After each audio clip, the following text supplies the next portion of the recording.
Selamat pagi, shalom kekasih-kekasih Tuhan.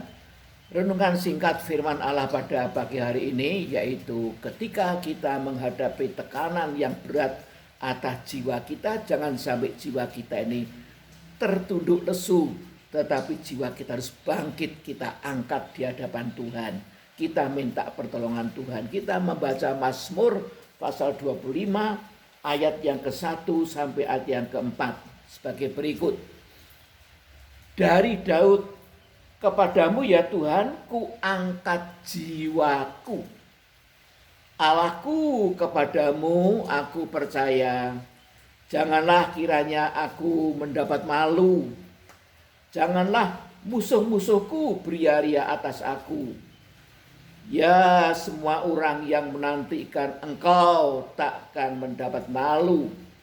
Yang mendapat malu ialah mereka yang berbuat khianat dengan tidak ada alasannya.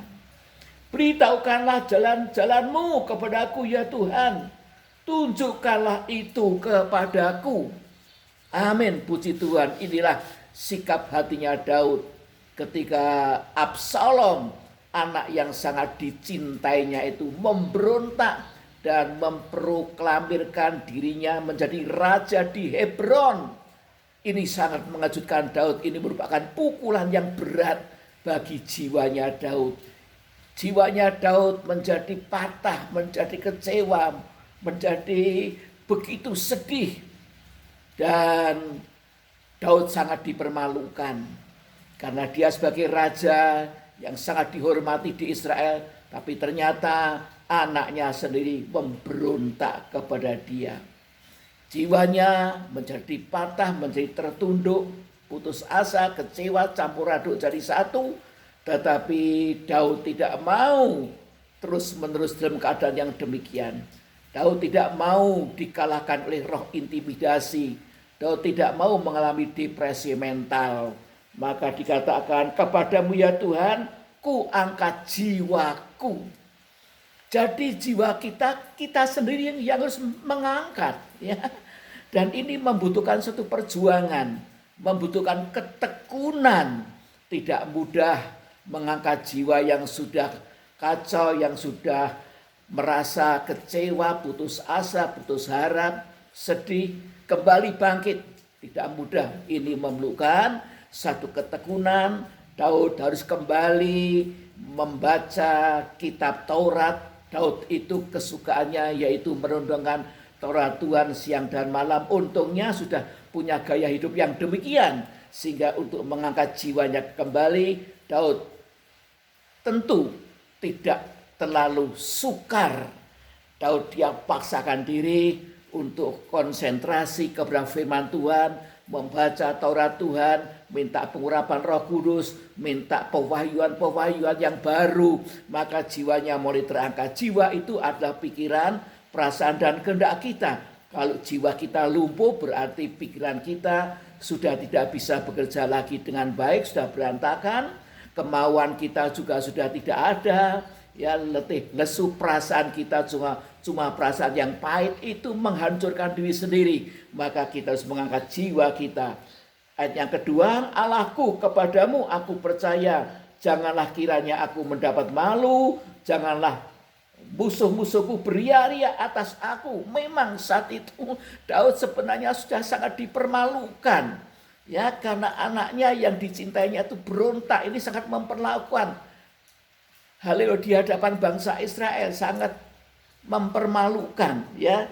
Dan juga musuhnya beria-ria merasa menang karena Daud sampai mengungsi keluar dari kota Yerusalem, keluar dari istananya.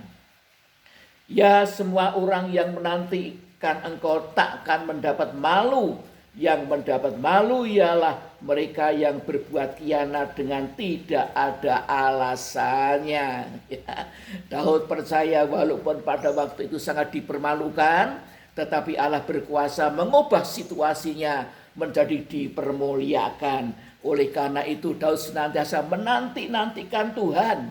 Dia tidak mau emosi, melakukan tindakan menurut kemauannya sendiri, emosinya, tapi menanti-nantikan Tuhan, menanti-nantikan pimpinan Tuhan, menanti-nantikan rema yang Tuhan mau karuniakan kepada Daud. Puji nama Tuhan. Dan orang yang menanti-nantikan Tuhan dikatakan tidak akan mendapat malu.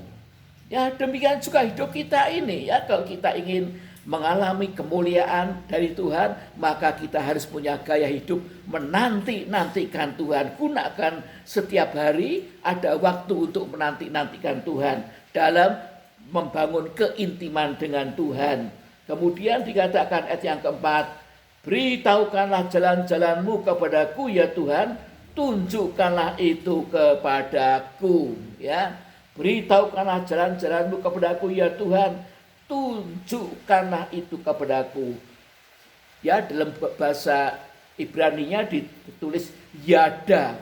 Yada itu artinya tahu karena hubungan yang intim.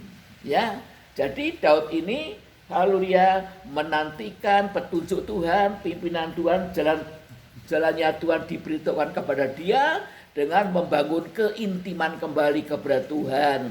Puji nama Tuhan. Maka kita perlu dipenuhkan Roh Kudus. Daud juga adalah orang yang diurapi oleh Roh Tuhan. Kita juga adalah orang-orang yang diurapi oleh Roh Kudus. Allah sudah mengkaruniakan Roh Kudus kepada kita sehingga kita sampai sekarang masih percaya kepada Yesus. Itu karena Roh Kudus yang bekerja dalam hidup kita. Gunakanlah Roh Kudus itu.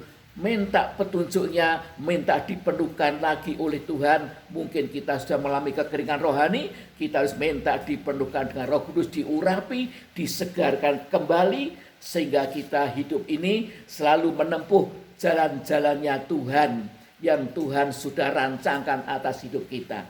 Sekian renungan singkat firman Allah pada pagi hari ini. Mari kita berdoa. Bapa yang di surga, Tuhan Yesus tolong kami. Mungkin dari kami ini ada yang jiwanya sudah mengalami letih lesu, kecewa, putus asa, pahit. Tuhan, Engkau tolong kami supaya jiwa kami tidak tertunduk, tidak hancur, tapi kami mau bangkit ya Tuhan. Bangkitkan jiwa kami, penuhkan dengan Roh Kudus Tuhan. Urapi kami, berikan kepada kami hati yang penuh ucapan syukur dan sukacita, supaya kami boleh berkemenangan dan hidup ini tidak dipermalukan, tetapi dipermuliakan oleh Tuhan. Terima kasih. Dalam nama Tuhan Yesus hamba berdoa dan mengucap syukur. Amin. Terima kasih untuk perhatian Bapak Ibu Saudara sekalian. Tuhan memberkati dan memberi kemenangan kepada kita.